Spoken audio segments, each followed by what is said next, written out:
It's Monday evening, and welcome back to the Fortnightly What's Up, where I share some of the most interesting things humans have learned and discovered in the last 2 weeks. First of all, Newpterosaur just dropped, and it's the largest Jurassic pterosaur ever found. This still-growing juvenile individual had a wingspan of about 2.5 meters, or just over 8 feet when it was alive, much larger than its contemporaries and approaching the size of the giant Cretaceous pterosaurs. The species has been named Jarkskianach, which is Scots Gaelic for winged reptile. Side note, more scientific names should be in Gaelic.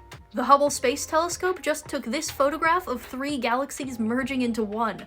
Wow. Welcome spring, and welcome anniversary of the end Cretaceous mass extinction. Yeah, this is when the asteroid fell. How do we know that, you ask? There's a fossil deposit of fish that were buried by the shockwave itself, and that's where they were in their yearly bone growth. 5,000 years ago, in what is now England, a Neolithic community lost 3 children at once. They buried them together, with the younger 2 facing each other holding hands, and the oldest one in the middle with its arms around the others.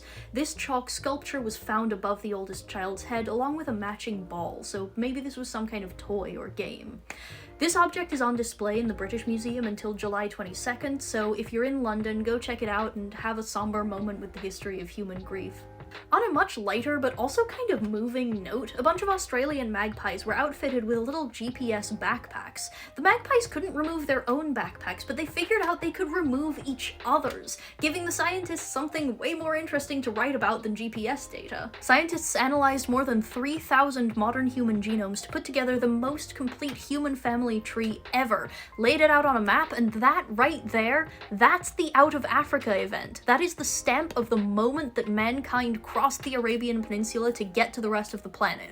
Whoa! This 9,000-year-old shrine just turned up in the desert in Jordan, featuring a bunch of statues, a hearth, an altar, and 150 fossil seashells, so I guess fossil collecting is a truly timeless hobby. Finally, thank you very much to my Patreon supporters, particularly Alan, Andrew, Anastasia, Carl, Ian, Joseph, Martin, Where the Birds Go, Michael, Tyler, William, and Turing Rabbit Holes.